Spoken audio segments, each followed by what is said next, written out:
дека нискиот степен на реализација на ветувањата, кој што беше одлика и на претходните владини ветувања и на деповните, од тука доаѓаме до неконзистентност на вкупната програма која што постои и доаѓаме до колизија помеѓу одредени ветувања.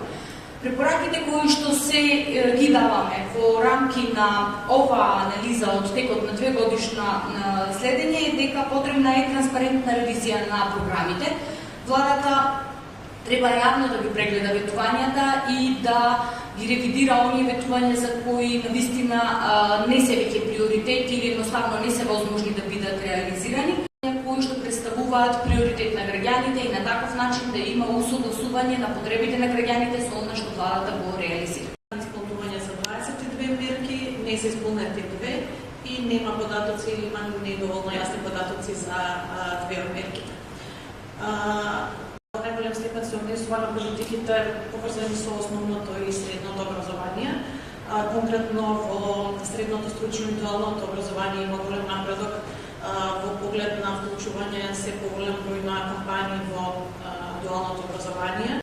Днес се забележани видими резултати во неколку области, како што е процесот на дигитализација на здравствените услуги, понатаму пристапот до специјалистичките здравствени услуги, намалување на листата на чекање, интеграцијата на различните нива на здравствена заштита, реформските процеси на примарното здравство кои што паралелно треба да се развиваат со реформите на болничкиот систем.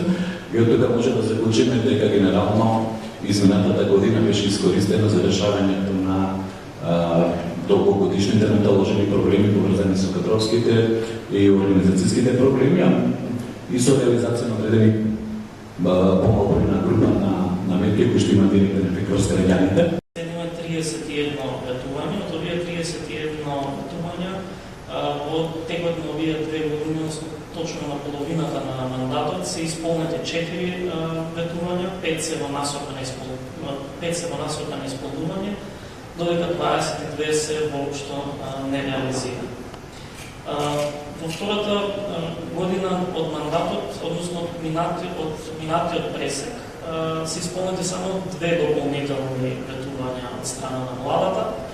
Тоа се ветувањето за 250 евра вредносен ваучер за електронски уреди за сите студенти и операционализација на проектот Купи куќа за млади. Овие, исто како што споменавме до сега, се мерки кои се по-јавни, по-популарни ветувања кои добија голем замав во самата јавност и продолжи понатаму се со цел да се креира известност. И овој тип на даночни ветувања се реализирани. Меѓутоа, она што вие го идентификувате се даночните ослободувања кои што се поврзани и со истражување, кои што се поврзани понатаму и во делот на фриленсери.